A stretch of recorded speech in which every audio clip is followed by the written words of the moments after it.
Nope. Hello, everyone. Welcome. It is the hour to our turf football. See, okay, here's the thing. These three are bound and determined to screw up the opening of the show every single week. One of them will talk.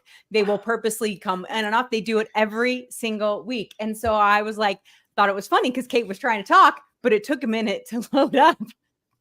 And then I messed it up. So it's fine. Welcome, everyone, to the Our Turf Football Podcast. I am Dana.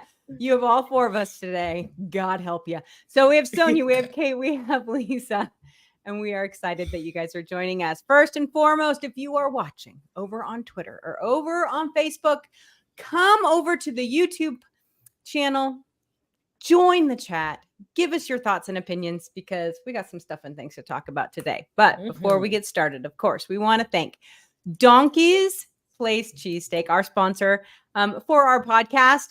You guys should all be grateful. They save you from having commercials throughout this entire podcast. That's why we love them. They're the best. And I want you guys to know this. So we always say they have 3 locations in New Jersey, Camden, Mount Holly, and Medford. Oh, good job. I was like testing you guys. So proud of you. But we always tell you to go to goldbelly.com, type in Donkey's Place, and you can have it sent to your house, which mine is delivered on Thursday. So I went and ordered because we are going down to the lake this weekend and we wanted to take something easy for Friday dinner. And I said, you know what? We haven't had some cheesesteaks in a minute. So we did. I went to goldbelly.com. I'm not lying. I will post pictures when I get it on Thursday. I believe you. Yeah. It was like the 3rd or 4th time we've done it. And they'll have it delivered. So we are very much looking forward to that. Hello to everyone in chat. Once again, come to the YouTube channel, join our chat and chit chat with us because we like it. That's what we do. So thank you, Donkeys, for delivering me a wonderful dinner for Friday and for sponsoring our podcast. So, Yay. Ladies, here's the thing. We had our first full week of preseason, not just the Hall of Fame. We had the actual whole preseason. It wasn't such a big deal, right? Like it sounds terrible, but other than Lisa deciding that Caleb Williams is a good quarterback on a preseason game, there really wasn't a whole. I think they all did good.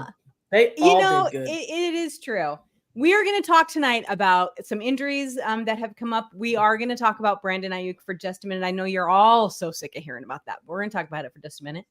We're going to talk about these new kickoffs and the rules that are in there because, it was weird looking. But I kind of loved it. So we're going to talk about that here in just a little bit. And then we're going to talk just a little bit about fantasy football. Give you some of our tips and tricks if we have any, but don't listen to Lisa. So, Lisa, how have you been, friend? Tips. I know you do. I've been good. I was excited. I thought we had really good preseason games. I don't know if maybe I'm just really ready for football this year because it just seemed different to me. Yeah. It just really, there was some really good games and you know me and the quarterbacks. I love watching them. I thought all the quarterbacks in this class did very well. Like I said, we'll get into a lot of the talk of the injuries and stuff. But I mean, to me, the whole theme of the weekend was there's some teams that need some backup quarterbacks. So I think we're going to need some shuffling because I'm telling you what, some of that backup quarterback play was atrocious. Lions, Dolphins. But I don't know about you guys, but I was ready for it. You were ready for it. And here's the thing. I like to give Lisa a bad time because she loves her quarterback so much. But I love my favorite part about this, Sonia. You're going to have to tell me how you feel about it. I love the complete overreactions from the fans, one way or the other.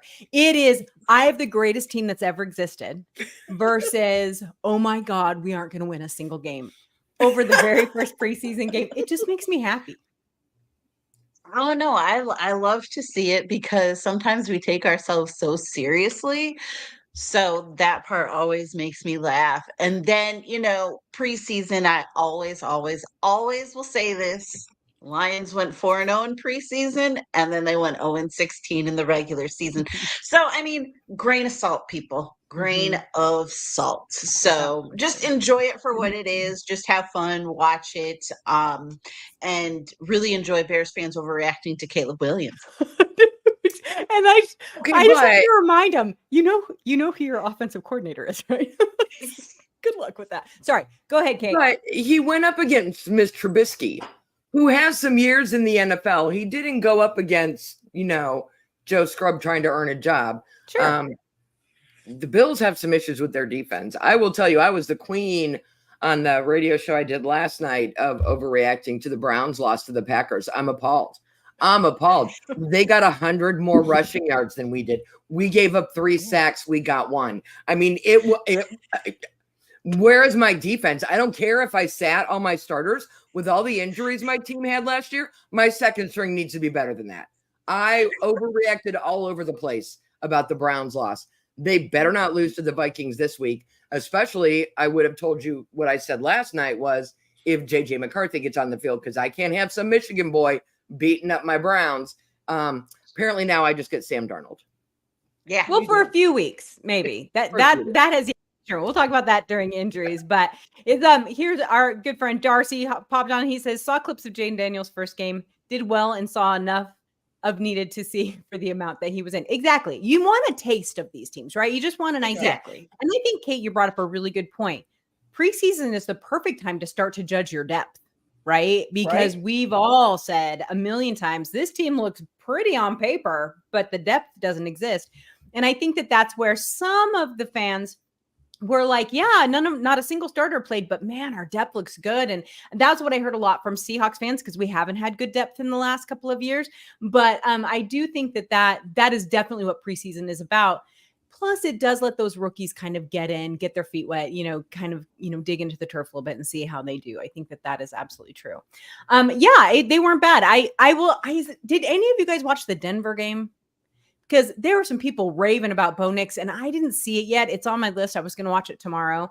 But I was curious if any of you guys watched that game, because those Denver fans are excited about Mr. Bo. So he had good balls. He had good balls. Yeah. I mean, he threw, some decision making. It was good. I mean, when you look at it as, like you said, preseason, when you evaluate like Jaden Daniels, Caleb Williams, you can see the progressions. You can see them going through the progressions. You can see some of the decision making. Some of, a lot of the first passes of these guys were erred. I mean, I think one of them got picked off. I forgot which one, but you saw it. But then you saw them bounce back. So I think when you look, if you're a Bears fan, if you're a Denver fan, or even a Vikings fan, and the Commanders fan, I mean, I thought this class did well. I thought they played well.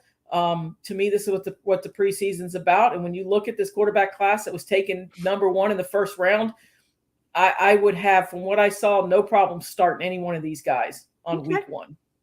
That's awesome. That's I love a pretty strong endorsement from Lisa. Right. I'm going to say that. That's very strong. Yeah, because she's usually a little fussy about those rookies. That's really good. That's really good. Dana, you need to watch the Denver game. I will. Bo Nix looked good. But he got picked off, Kate. I think he was the one that got picked off. So did he? Did not.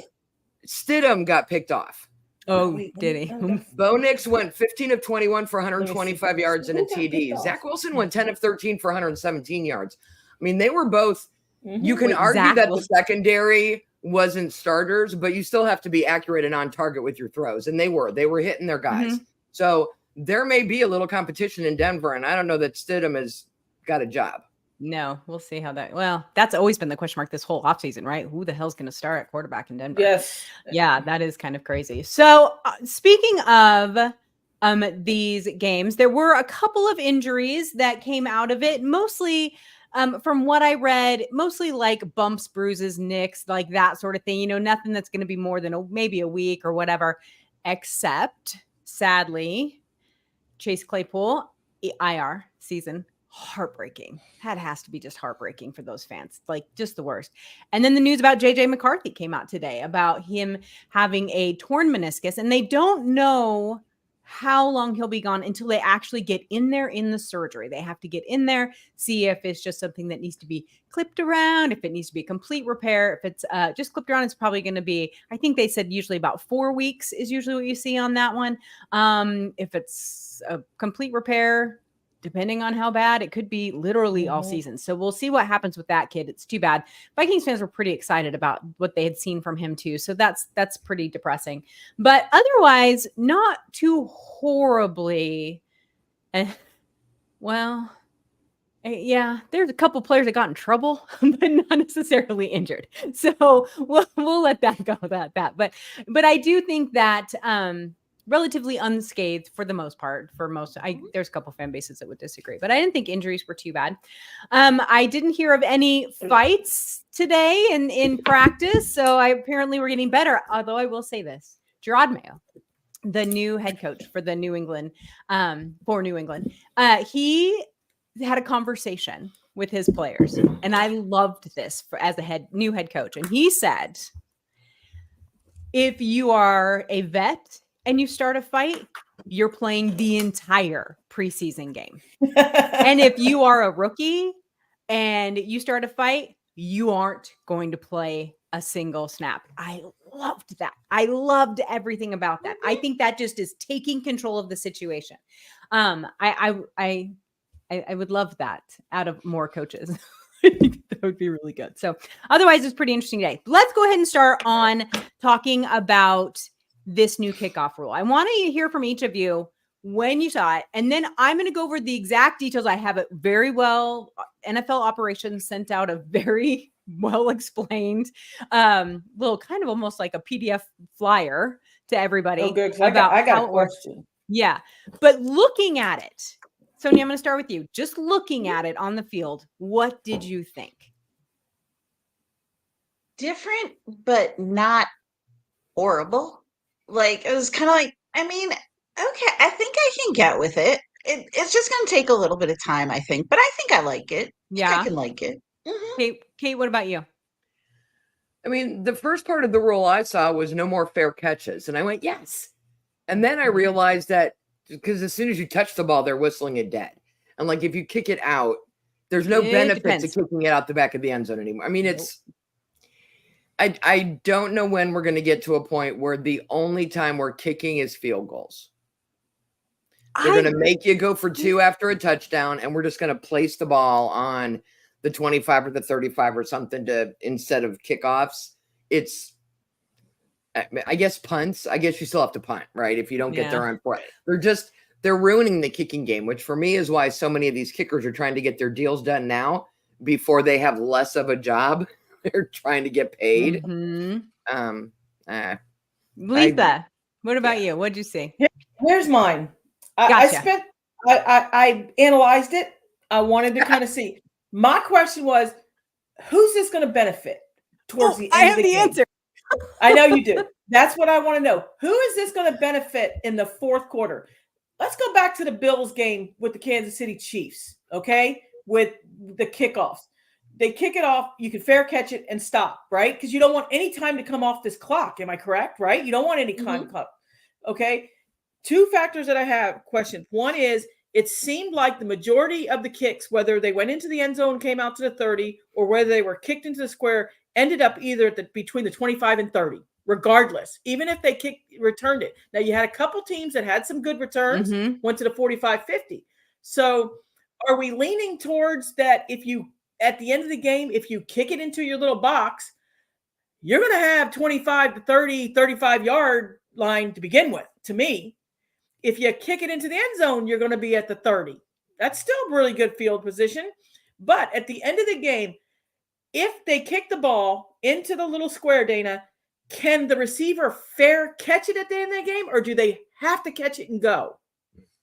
That's what I want to know. All right. Well, let me go through all of this for you. I'm going to show Camden's the kickoff rule is awesome. I agree. I think it's actually the opposite, Kate. I think it's making the kickers actually do their job. And I didn't like it when I first heard about it, and now I freaking love it. So let me go like through. a skills drill the Manning brothers should be doing when they have that all-pro weekend thing that they do Maybe now. have more than one job now, Lisa. That's right. All right, so let me. I told you at the beginning. Maybe now kickers will have a job. It's right. All right. So let me go through this. So first and foremost, obviously, the lining up is different. So you are going to have, you have 10 kicking team players. And then I think yeah, you have 10 on the other side, or 9, I can't remember. So anyway, there is a landing zone, and that's the box that everyone sees on TV because they highlight it for Right. us because, you know, it's Yep. TV. We love it. So that is between the goal line and the 20-yard line, right? So any kick that hits short of that landing zone, it does not go to the landing zone, is treated like a kickoff out of bounds. It's spotted at the 40-yard line. So if they don't make it to there, let's say it's snowy, let's say it's windy, whatever it is, they don't make it there, 40-yard line, right? So any kick that hits in the landing zone must be returned. That's my favorite. So it can't be fair catch. There can't be a fair catch. No. Any So if there's kick that 5 seconds left, you gotta catch it have and to either run it. give yourself. Can you give yourself up? Oh, sure. You can run like 1 yard, but you can't just stop. So here's the thing though. Okay, let me finish. Hold on. So any kick that hits in the landing zone and then goes into the end zone. So let's say it bounces and it rolls in. It must be returned. It can be downed by the receiving team. If it's downed, that's a touchback to the 20-yard line. So if it lands in the zone but goes into the end zone, it's 20-yard line. If it goes into the end zone and stays in bound, then it goes to the 30-yard line.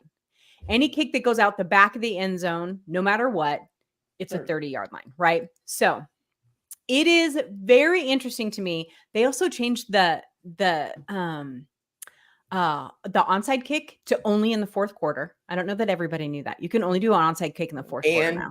You have to be behind on the score. Yes, you have to be. And you have to tell the in the preseason, I think it was the Chiefs game, one of their players got a ball in the end zone and took a knee for the touchback, but they ruled it a safety. Right. So when is it a touchback and when is it a safety? Hold on. I got it all right here for you.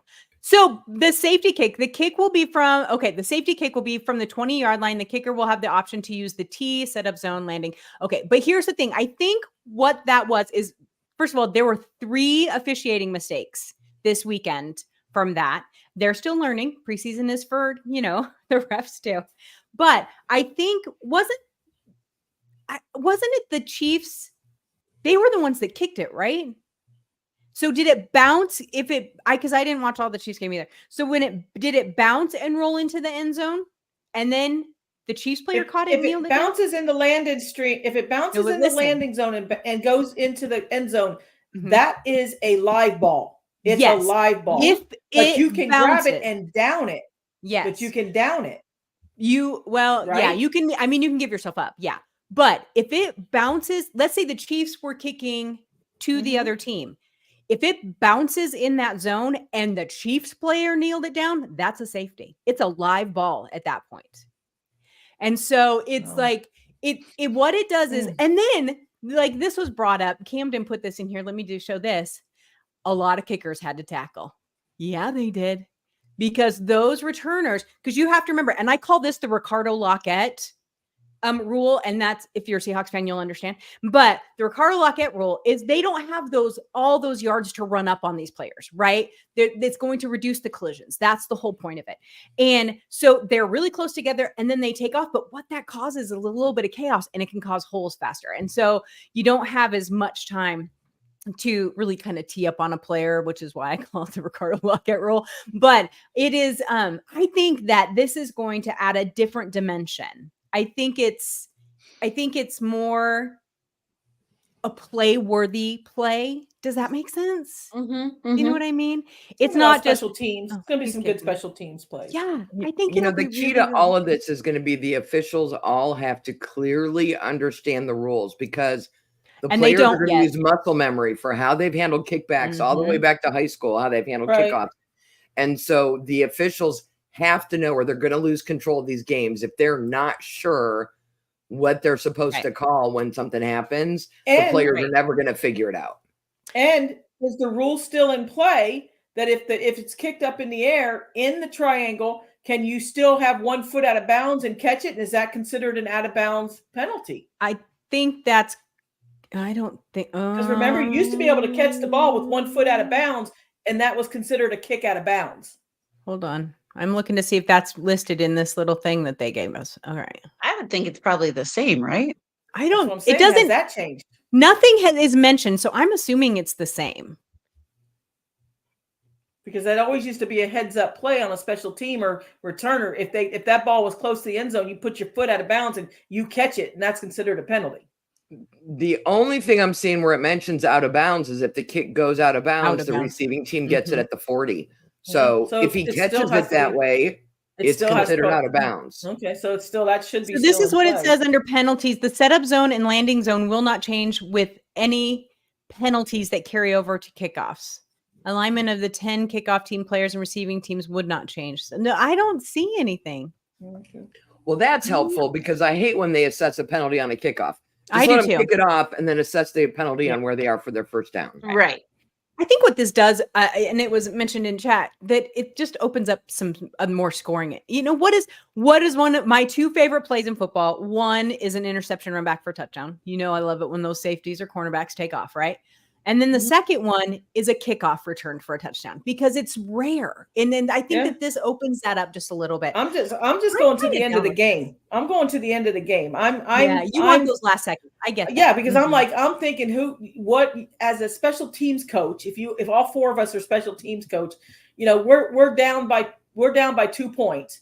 Okay, where's my kicker kicking the ball? Do I want him to kick it into the end zone so they come out to the you know what I mean? It's kind of weird. It's kind of, you know, or if I'm, you know, it's crazy because it's like reverse that. If we are up by 3 or up by 2 and we're kicking off and there's like 15 seconds left, where do I want to kick the ball? Right. Do I want to risk a run back? Do I just want to kick it in the end zone and have them start at the 30? Right. Put my defense out there, or what am I doing? I mean, to me, to me as a special teams coach, I'm going to kick the ball in the end zone. I'm going to kick it in the end zone. Just have them start at the 30 instead of risking a run back. Right. But like you said, most of those returns only ended up between 20 and 25. Yeah, but do you take that chance? I'm just saying, this like Sonia and I were talking about the Hall of Fame. As long as you don't got Devin Hester back there, you're fine. I was just going to say, I wish they'd have announced the rule 2 weeks ago because I would have asked Devin Hester if he's ready to suit up and get back in. It's a very returner-friendly rule, too. Oh, my gosh. I can't. Camden says, fire alarms went off in my place. That's how go kick off roll is. That's awesome. Love it. But all right, I don't hate it. I don't hate it. I actually think it just adds a new dimension. I think more than anything. We'll see. Agreed. Now you have 2 jobs. Exactly. Now you have 2 jobs.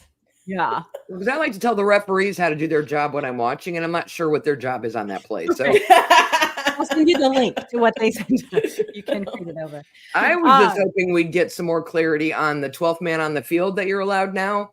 Yeah. When it's windy and there's weather conditions, they're allowed to have a 12th man hold the ball. Yep. And all it says everywhere I've looked is he's not allowed to participate in the play and he has to get off the field as quick as possible.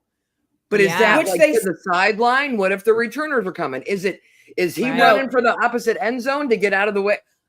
It doesn't give you a lot of help in where he's supposed to run to get out of the way and not interfere with the play. Yeah, they did it. They did it at the Buffalo. They were talking about it with the Buffalo game about the tee, and they're basically going to be treated like a tee. Grab the tee and get off the field. And they were talking about it in Buffalo because of the snowy conditions. What if the player falls? What if he does that? They have a whole. They have a whole. They said they trampled by the return. They said they have a whole setup for stuff that.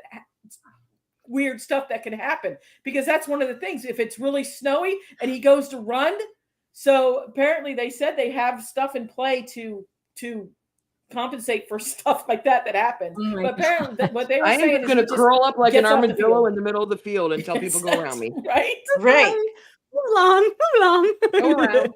Exactly. Oh my gosh. Hey, look, now they have a third job. The punter can hold that or whatever. But they were talking like a delay a game penalty or something against the. They were talking about it against the tee. Yeah. So I guess because if you think about it, if they do allow that and say they don't make it off field and fall, that causes all kinds of chaos. And if the runner gets loose and falls over him, I mean, you got to think you have to have something in play for that. Let's hope. I would put him in like a brightly colored jersey so you're aware of who he is. So that even if you do come up on him, go around him, he can't tackle you, he can't touch you, he's just trying to get off. Right. He falls, jump over him. He's not going to jump up and get you. They're not thinking of enough other things. Right. We got to make them think about where that guy is now. Good Lord. Oh my God. Especially Okay. if it's I want a on little, kickoff. I want a You little got new side note kickoff really rules quick and a guy before we holding get the to tee. fantasy football. I want a little side note. Kate, I saw the renderings for the possible new stadium. It's a dome. It is. What do you think It's a about sweet dome. that? If this had been Oh. Cleveland, Cleveland is coming out Oh, with it is. some renderings of a new stadium, and it's a freaking dome. Oh yeah, and the Cuyahoga County says it's all just we're just talking. It's not a thing. The media package that the Browns put out, if you haven't seen it, go to Instagram, find the Browns account. It's an entire city. It reminds me a little bit of Kansas City in that there's going to be all these things. There's going to be an ice skating rink in this community area and hotels and restaurants and a stadium with a dome, and not like a dome like this cool kind of newfangled dome. Don't know yet. I couldn't figure out if it's retractable or not.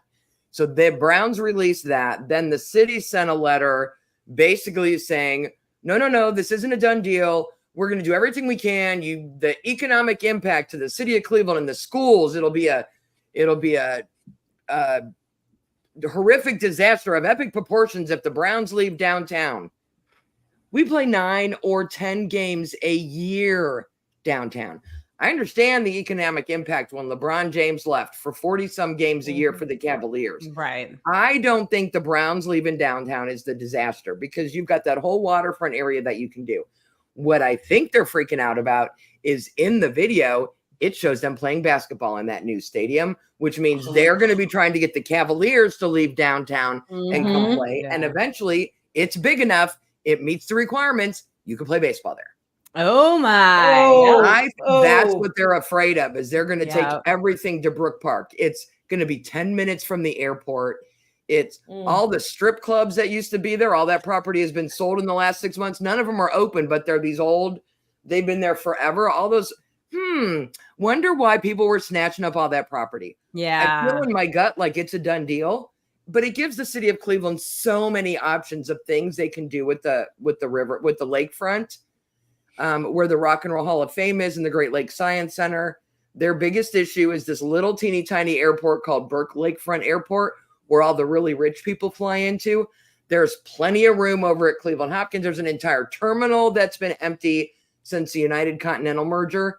When the Browns came back and they didn't put a dome on, that city should have had planners working up something to do when they left, because it doesn't make sense in a city like Cleveland to not have a dome. You can't use that stadium because of the weather. You can't. I wouldn't go to a concert there on free tickets because you just don't know what the weather. I should have known better. I shouldn't have got her started. You know how I agree with you. No, I love your soapboxes because it's interesting to me because I don't want it to be a dome. I love snow games. I do too. I think that all games should be snow games. I think that in Cleveland, you better play in the freaking weather. So I love that. But at the same time, I understand you need some flexibility in that too. So I know they want to put a dome on Arrowhead. Don't even get me started. So yeah, it's crazy. So all right, well, let's retractables. Leave them open for a football game, but close it if I'm going to a concert in August and I don't want to get rained on. I'm old. I cannot sit on the lawn in the rain anymore. Right. Yes, you can. And my people who don't want to sit in the rain are the ones who have the money to spend on concert tickets, but we don't want to sit in the rain because we're old. All right, everybody. Sorry about the side note. I just wanted to know what you thought about that because I thought that was interesting. So let's talk about fantasy football. So 'tis the season, right? I mean, if I see one more mock draft somewhere, look at everybody's so excited. Our Donkeys Cup League is full, and these people are ready. I have the trophy already. It's boy. So good. This year actually looks like the Lombardi, so it's kind of awesome. But we have a great time playing fantasy football with our fans. But we're going to give you some little tips and tricks. I asked each one of the girls to come up with a tip or a trick. And I'll make Lisa go last because hers isn't very helpful. I'm easy. No, I'm not. easy. No, stop it. Just stop it right now. And anyone who's paid attention knows what Lisa's tip is going to be. So Sonia, we haven't heard much from you today. What? So you are playing in the Donkeys Cup. Yes, I am playing for Donkeys Cup. That is I'm excited. It'll be fun. It's going to be a lot of fun. And I can't wait to play. Draft is coming up, guys. So when you go into fantasy, do you set up a queue? Do you have like all your players on all your ducks in a row? Do you just look at who's the best available at the moment? Like, how do you do it? So I pretty much do who's the best available at the moment and go based on what I need. Usually I start off with the running back, but not always. Let's say, for instance, it comes to me and I don't know, Travis Kelce is available. I'm taking Travis Kelce, right? So I usually just go, I usually just do best available and then, hey, I do best Lisa, available. I will And mute then, you. like, I start checking out and seeing, like, okay, yeah, now I should probably grab a quarterback or something like that. But yeah, best available. In the 4th round. Yeah, for sure. Mhm. Absolutely. Kate, what about you? What is your fantasy football tip or trick? So for me, the single most important thing is to understand your league scoring rules. Yeah. Because so many people go into a draft and they don't know if it's PPR. Are you getting a point per reception? That matters. If you're going to use whatever, Yahoo, ESPN, NFL, whichever forum you use, they give you average draft projection and projected points for these players. But if your league also gives you a point per reception, you got to make sure that's what the average draft position stuff does as well. Or if you don't get those points, load up on running backs. Don't be taking Travis Kelce if you're not getting those reception points. You have to understand your rules. In some leagues, I know in Lisa's Dream League, you can actually start 2 quarterbacks and you get 7 points for every touchdown they score. And yeah, I mean, you need to understand what those rules are and make sure if you're just going to let the computer pick for you that your rules are the same as what the recommended picks are. Yeah, because they do vary, and every league does a little different. When Lisa was the manager of the Our Turf OG League, which is when we all just play together, she loves quarterbacks, right? So the quarterbacks got ridiculous amounts of points. Well, no, it don't. It drove me crazy. But so then what do you do? So if your quarterback gets a ridiculous amount of points, well, then you want their most targeted, receiver too, because then you're doubling up on those things, right? Yeah, you right. want those, or you want the running back, so you get the points either way, right? You either get it from the quarterback or you get it from there. So there's so many ways to handicap those guys for sure. It's so interesting that way. Peter in our comments says, for me, grab a wide receiver that either has 1 year left or franchise tag. Hint, hint, T. Higgins. It's true. You want those motivated players, right? That's like, you're like, I'm going to pick Travis Kelce. I'm like, he's the last person I'm picking because that dude does not care about football. Let me tell you, he loves football. That's not a slam on Travis Kelce. He's an amazing player. He just got some stuff and things going on in his life now, and he's got one eye on retirement. And so he wants one more Super Bowl. I just don't know that he's also kind of old. But anyway, so, we got to keep those things in mind. This is what I do before I turn it over to Lisa. This is my deal. You want to watch your defenses. If you play in a league that has an IDP or whatever, you want to make sure that you're not just going after your sack master, because they will they'll get you 2 points for every sack or what have you. Look at how many points you get for tackles or tackles for loss. Then go find those guys. It doesn't have to be an edge rusher. It can be a guy on the line.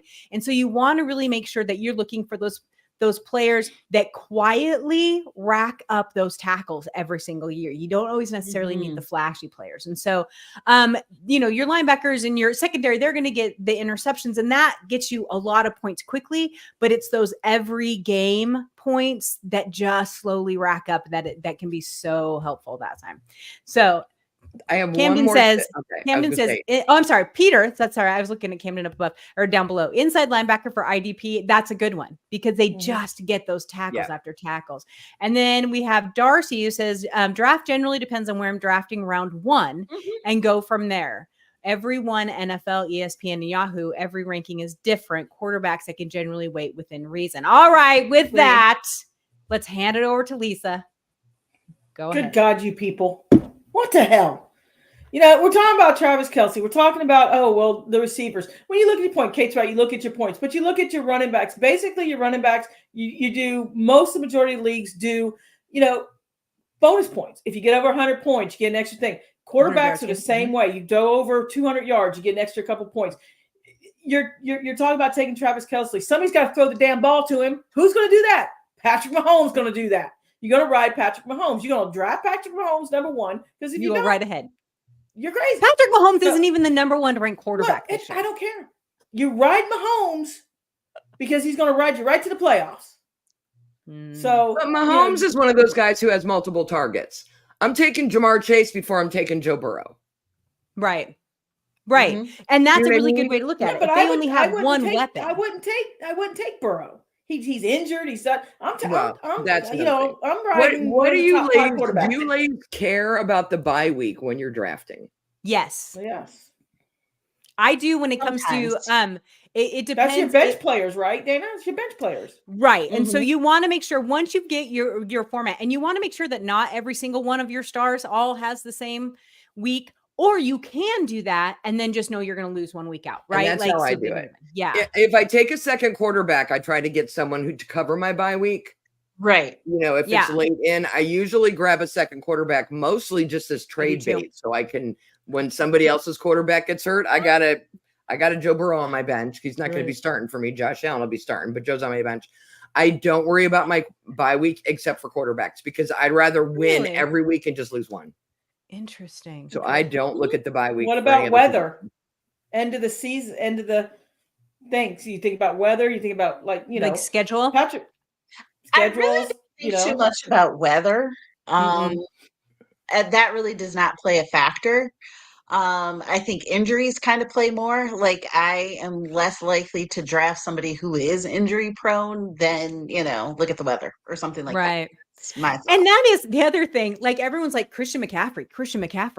His calf is already injured. I'm telling you, the fact that Christian McCaffrey played almost an entire season or an entire season last year, no way in hell it's happening this year. So do you take him first? No. Justin Jefferson got hurt last year. My odds are better that he won't get hurt this year. I think But who's Do throwing you- him the ball now? Do you Go draft with that. players on teams in your division with your favorite team? So like Dana, your favorite team is the Seahawks. Do you draft players from the other 3 teams in your division? Oh, hell yeah. There is no shame in my game. I want Exactly. the best player who's going to give me the most points. And I'll take so a is Bengal, but I Brock won't Purdy touch a going to be Raven one or of a my Steeler. quarterbacks? If he's there, he will be. You're damn right. You know what I mean? I don't mind. Yeah. I look at it as a business, especially for my work league. So at the children's hospital I work at, we have a league. You win like $700. The You're children's damn right. the Children's Hospital Cutthroat Football League. Totally is. You have no idea. It absolutely is. Children's hospitals are cutthroat for that type of stuff. So he knows. Yeah. I can't do it. I can't root for points from a Steeler or a Raven. I can't. Oh, you're Not gonna be even sad to when make me Brandon happy with Ayuk my is- Browns lose. Yeah. The Bengals, I'm kind of, they're like a little brother. I don't mind them, but I can't. Luckily, there's nobody on the Steelers that I think is draft worthy this year. There's quite a few Ravens that will be going pretty high up. It'll be interesting to see. Maybe it's something we can talk about on our pick'em shows when we're picking each division is which teams had the most fantasy football players drafted, because most of us will have already drafted our leagues by then. Yeah. Oh, for sure. We will, for sure. That's true. So Lisa, you're not even playing fantasy football this year. So when no one takes Patrick Mahomes, when no one takes Patrick Mahomes, your head's gonna explode. I would take I'll take him in the I take a third quarterback round. in the first round. I don't care. You can put every freaking fantasy football analyst. That's just their damn opinion. I don't care. It's like you said. You can sit there and say, "Oh, Tyreek Hill, he better be your number 1 pick."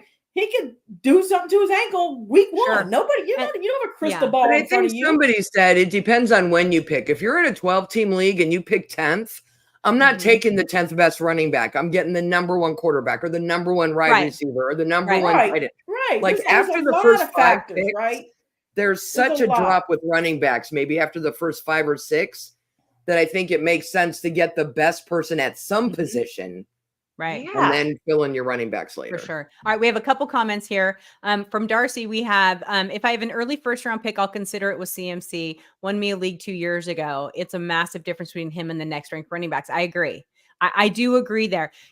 But you need to look, he's what I consider a dynamic running back. And sometimes those workhorse running backs work really well too, because they don't get as many touchdowns, but they rack up the yards every single week. So you got to look at that too. And for backups, especially. Peter says, if it's a super flex, then it's quarterback and quarterback again. If it's one QB, I would draft a quarterback that has a running upside. So Allen, Lamar, Hurts, Richardson, Mahomes. I am real surprised, Peter. I'm glad you brought that up.